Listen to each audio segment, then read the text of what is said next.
Shalom, Assalamualaikum warahmatullahi wabarakatuh. Om Swastiastu, Namo Buddhaya, Salam Kebajikan.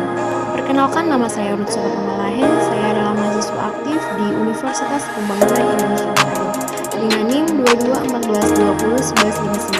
2214201159. Saya dari kelas A5 semester 3 Fakultas Ilmu Keperawatan.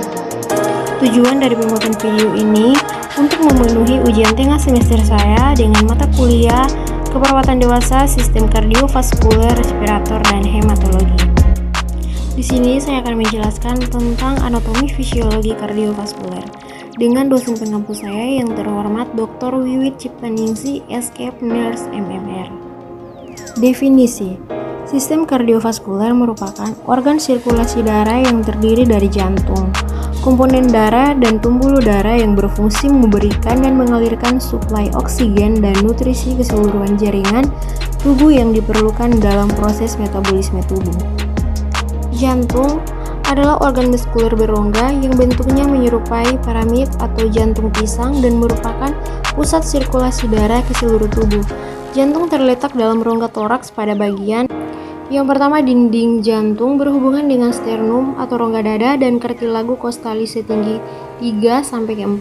Kedua, dinding samping berhubungan dengan paru-paru dan fasies mediastinalis. Ketiga, dinding atas setinggi torakal ke-6 sampai cervical kedua dan berhubungan dengan aorta, pulmonalis, bronkus dextra, serta bronkus sinitra. Dan yang keempat, dinding belakang berhubungan dengan alat-alat mediastinum, osteroid, esophagus, aorta descendens, dan kolumna vertebralis. Dan yang kelima, bagian bawah berhubungan dengan diafragma. Otot jantung. Otot jantung bersifat lurik sehingga dapat berkontraksi secara ritmis dan otomatis. Otot jantung hanya terdapat pada miokard, lapisan otot jantung, dan dinding pembuluh darah. Gambaran umumnya berupa serat-serat yang jalannya paralel dengan getaran melintang. Terdapat jaringan ikat halus pada endomisium mengandung pembuluh darah kecil dan pembuluh getah bening. Lapisan jantung yang pertama perikardium, perikardium visceral atau fibrosum, perikardium parietal atau serosum, dan lapisan kedua miokardium, susunan otot atria, susunan otot vertikel, susunan otot anterioventrikular. Yang ketiga adalah endokardium. Bagian jantung, basis cordis, aspek cordis.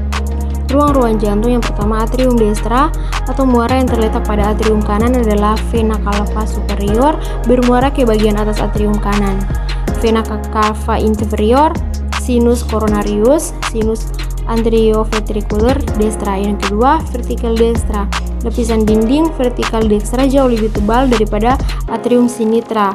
Valvula tricuspidalis, valvula pulmonalis. Yang ketiga, atrium sinitra. Yang keempat, vertikal sinitra atau valvula mitralis atau vulvalis seminularis aorta. Katup jantung yang pertama katup tricuspid berada di antara atrium kanan dan vertikal kanan. Bila katup ini terbuka, maka darah akan mengalir dari atrium kanan menuju vertikal kanan. Yang kedua, katup pulmonal. Setelah katup tricuspid tertutup, darah akan mengalir dari dalam vertikal kanan melalui trunkus pulmonalis. Ketiga, katup bikuspid. Katup bikuspid atau katup mitral mengatur aliran darah dari atrium kiri menuju vertikal kiri, seperti katup tricuspid.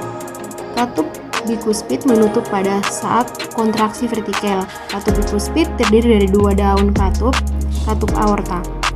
Katup aorta terdiri dari 3 daun katup yang terdapat pada pangkal aorta. Katup ini akan membuka pada saat vertikal kiri berkontraksi sehingga darah akan mengalir ke seluruh tubuh.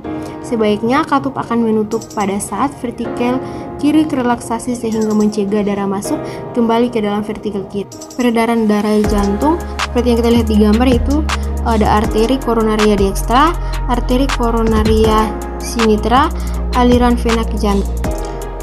Persarafan jantung, yaitu jantung dispersarafi oleh yang pertama serabut saraf simpatis, kedua parasimpatis, yang ketiga sistem saraf autonom.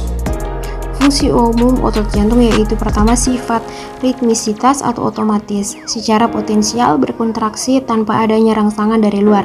Kedua, mengikuti hukum gagal atau tuntas, impuls dilepas mencapai ambang rangsang otot jantung maka seluruh jantung akan berkontraksi maksimal. Elektrofisiologi sel jantung. Yang pertama, aktivitas listrik jantung merupakan akibat perubahan permeabilitas membran sel. Seluruh proses aktivitas listrik jantung dinamakan potensial aksi yang disebabkan oleh rangsangan listrik, kimia, mekanik, dan termis. Sistem konduksi jantung. Sistem konduksi jantung meliputi yang pertama SA node, tumpukan jaringan neuromuskular yang kecil berada di dalam dinding atrium kanan di ujung crista terminalis. Yang kedua AF node, susunannya sama dengan SA node, berada di dalam septum atrium dekat muara sinus koronari. Yang ketiga badel anterioventrikuler, dari badel AF berjalan ke arah depan pada tepi posterior dan tepi bawah pars membran sel septum interventrikuler. Yang keempat, serabut penghubung terminal Purkinje atau anyaman yang berada pada endokrium menyebar pada kedua vertikel. Bunyi jantung. Yang pertama, tahapan bunyi jantung. Bunyi jantung pertama loop, bunyi kedua dup, bunyi ketiga lemah dan rendah 1/3 jalan distolik individu muda. Bunyi keempat kadang-kadang dapat didengar segera sebelum berbunyi pertama. Anatomi pembuluh darah. Pembuluh darah adalah prasarana jalan bagi aliran darah ke seluruh tubuh. Saluran darah ini merupakan sistem tertutup dan jantung sebagai pemompanya. Fungsi pembuluh darah adalah mengangkut transportasi darah dari jantung ke seluruh bagian tubuh dan mengangkut kembali darah yang sudah dipakai kembali ke jantung. Fungsi ini disebut sirkulasi darah. Darah mengangkut gas-gas zat, makanan, sisa, metabolisme, hormon, antibodi, dan keseimbangan elektrolit. Sirkulasi darah. Aliran darah tubuh. Yang pertama, aliran darah koroner. Ada 3 pembuluh darah utama yang mendistribusikan darah di dalam otot jantung, yaitu yang pertama arteri koronaria dextra mengurus distribusi nutrisi dan darah otot jantung kanan, depan, dan belakang, serta otot jantung kiri belakang bawah yang berhadapan dengan diafragma. Yang kedua, arteri intraventrikuler arterior memberikan darah untuk jantung kiri, depan, dan septum jantung. Yang ketiga, arteri sirkumflexa sinitra mengurus distribusi darah untuk otot jantung kiri bagian lateral dan otot jantung kiri bagian posterior. Bila terjadi sumbatan aliran darah koroner pada satu cabang akan menyebabkan iskemia di daerah tertentu yang dapat berkembang menjadi infark miokard. Yang kedua, aliran darah pulmonal. Aliran darah berawal dari vertikel kanan menuju artikel pulmonalis, kemudian bercabang ke paru-paru kiri, paru-paru kanan, dan ke alveoli atau kapiler alveoli, yaitu tempat terjadinya difusi oksigen dan karbon dioksida. Karbon dioksida lebih banyak berdifusi dengan kapiler menuju rongga alveoli, sedangkan oksigen lebih banyak berdifusi dengan rongga alveoli menuju kapiler darah. Darah yang banyak mengandung oksigen mengalir menuju vena pulmonalis kiri dan kanan, masuk ke atrium kiri terus ke vertikal kiri dan siap dipompakan ke aliran darah sistemik.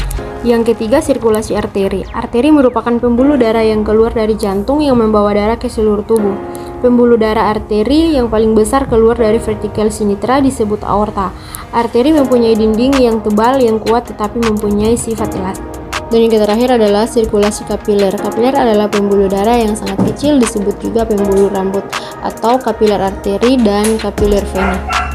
Itulah pembahasan dari saya mengenai anatomi fisiologi kardiovaskuler, dan kiranya video ini dapat bermanfaat untuk kita semua.